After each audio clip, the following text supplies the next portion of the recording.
Next question है the purpose of value education concern for human values which is the following are correct. Rajya Sabha is permanent house which can be dissolve only during national emergency. No. Okay, and the no union territory is representative in the Rajya Sabha. No.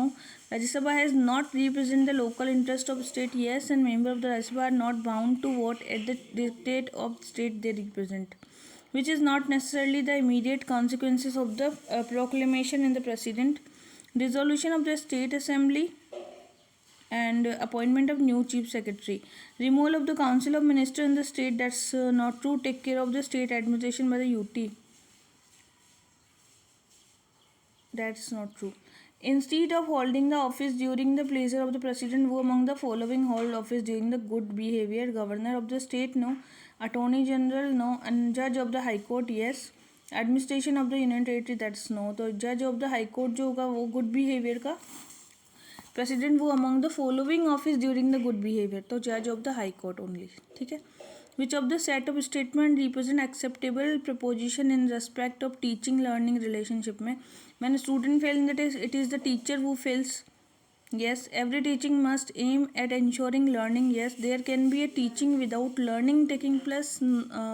ऐसा हो सकता है कि teaching without learning के हो.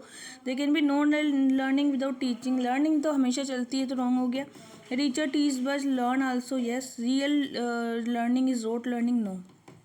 Learning is a lifelong process and learning to be useful must be linked with life process. Yes. Effectiveness of teaching has to be judged in terms of learning outcome of the student. In which teaching method learner participation is made optimal and proactive, that is project method. सबसे ज़्यादा best method होता है project method, जिसमें आप optimal use कितना proactive and optimal है learner का participation देख सकते हैं. One of the most powerful factor affecting teaching effectiveness is related to educational system. तो टीचिंग आउट का इफेक्टिवनेस देखना है, that is the education system. Formative valuation tend to accelerate the pace of learning and as a against the summative valuation. Formative valuation highly reliable, that's not true. तो formative valuation tend to accelerate the pace of learning, yes. As a against the summative valuation. Formative valuation highly reliable, that's not true. ठीक है, तो ये हो गया आपका